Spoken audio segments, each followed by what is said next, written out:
Hello అండి. మార్గదర్శకత్వం గురించి ఎక్కువగా మనని క్వశ్చన్స్ అనేవి అడుగుతూ ఉన్నారు. సో వీటి గురించి తెలుసుకోవడం చాలా ఉపయోగకరం.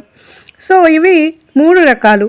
ఫస్ట్ వన్ విద్యా మార్గదర్శకత్వం, సెకండ్ వన్ ఔద్యోగిక, దీన్ని వృత్తి మార్గదర్శకత్వం అంటారు. అండ్ నెక్స్ట్ వ్యక్తిగత మార్గదర్శకత్వం. అయితే విద్యా మార్గదర్శకత్వంలో ప్రధానంగా ఇది విద్యార్థికి సంబంధించింది.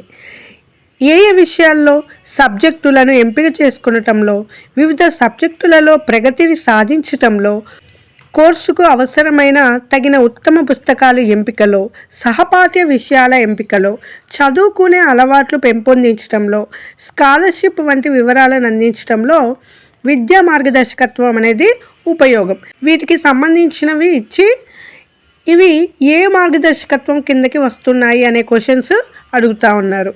అండ్ నెక్స్ట్ వృత్తి ఔద్యోగిక మార్గదర్శకత్వం. అభిరుచులు, సామర్థ్యాల ఆధారంగా తగిన ఉద్యోగ వృత్తి ఎంపికలో, స్థానిక దూర ప్రాంతాలలో ఉన్న ఉద్యోగ అవకాశాల గురించి తెలియచేయుటలో, ఆయా సంస్థలలో ఎదుర్కొనే వృత్తిపరమైన సమస్యలను పరిష్కరించుకొనుటలో, వృత్తి నైపుణ్యాలను పెంపొందించుకుంటలో, వృత్తిలో సఫలతను, సంతృప్తిని సాధించుట సహాయం చేస్తుంది వృత్తి ఔద్యోగిక మార్గదర్శకత్వం. అండ్ నెక్స్ట్ వచ్చేసి వ్యక్తిగత మార్గదర్శకత్వం. ప్రధానంగా ఇది ఒక వ్యక్తికి సంబంధించింది.